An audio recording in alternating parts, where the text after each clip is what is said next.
Alright guys, here's the finished sheath. I went ahead and, after cutting, I went ahead and sanded it down with the 100 grit sandpaper and then the 400 grit sandpaper, and then just kind of burnished up the edges with the Scotch-Brite.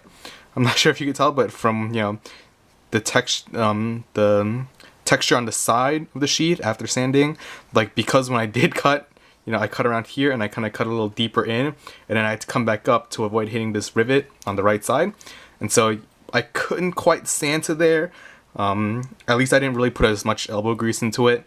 I did sand down this part a little more, but it really was way too much effort for me to have to sand this out smooth, especially, with this gouge in the Kydex. And I'm really upset that I ended up doing this. This sheath would have actually been kind of decent if it wasn't for that gouge. It's still usable for now, at least until I get the time to make another one for it. And for that one, I'll definitely, sand this down more evenly. I'm not sure if I want to do rivet holes for a smaller tech lock or the G clip. Right now I have mainly just these two holes for attachment, for belt attachments, and this is sized for a large tech lock. I suppose I could always just make a belt loop out of some, spare Kydex, but I haven't really had the time. I kind of regret putting this rivet in just because now it kind of adds like an extra bulge to the sheath. If it wasn't for that, I could have just rounded this off a little more.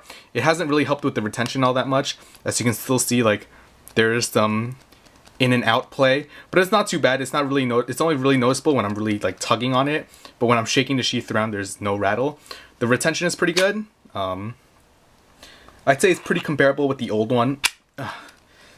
And I think, I probably could have made it a little tighter, but you see here, it's flared out a lot more.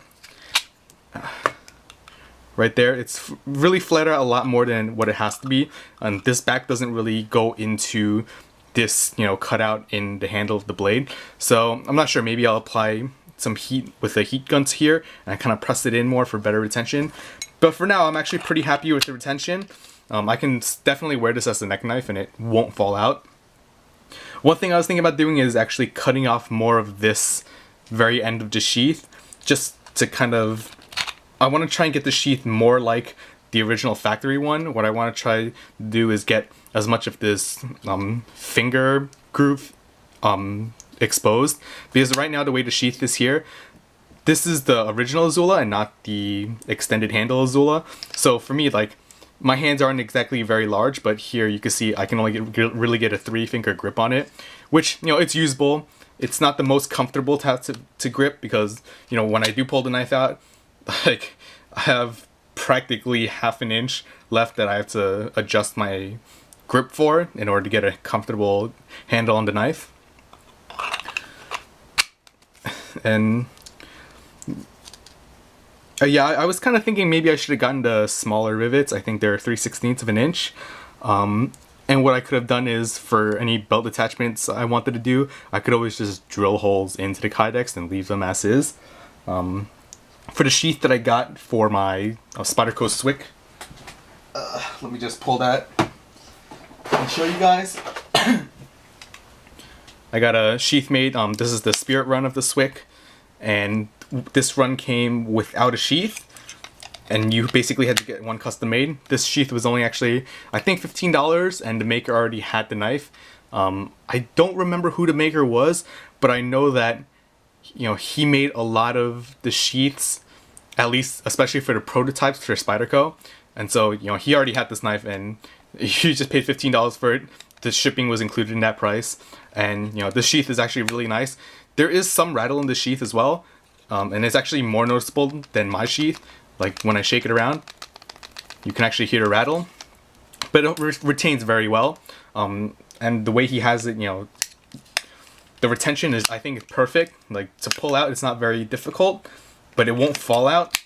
The only big complaint I have is it is a little harder to put the knife back in. He probably could have flared this section out a little more. It's not a big deal. But what he did is that he actually used the smaller rivets. I believe they're 3/16 of an inch. And then what he did was he cut out 1/4 of an inch holes and this is where he attached the Spyderco G-clip to. The G-clip uses Chicago screws, which are 1/4 inch. So yeah, I don't know. I could always just get another set of dies and also the other rivets. Like it would be like another $40-50, but we'll see how these 1/4 inch rivets work out. For a fixed blade, it's not that big of a deal, but if I definitely want to do something more keychain sized or something more, you know, like neck sized, then this adds a lot more extra Kydex material to the sheath that I would really want. I'm probably not going to do any more Kydex until this weekend, which really it's pretty quick. When I'm filming this, it's actually Thursday now, and this video probably won't get uploaded till Saturday. It'll be the weekend, and by that time I'll probably start doing some sheaths for folders.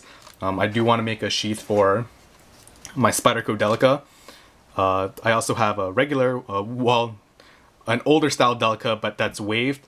And you know, one sheath maker, Normark, what he did was he actually made a sheath for the waved Delica and Endura that, you know, pulled the knife open when you pulled the knife out of the sheath. So I'm going to see about maybe experimenting around with that and trying to get that to work out. I'm also going to see about making another sheath for this Swick. And what I'm going to do is make it as a pocket carry sheath, which you can do with this right now, but I think I'll just add like an extra almost hook here that can snag onto the seam of the pocket so that the sheath just stays in your pocket when you draw the knife out.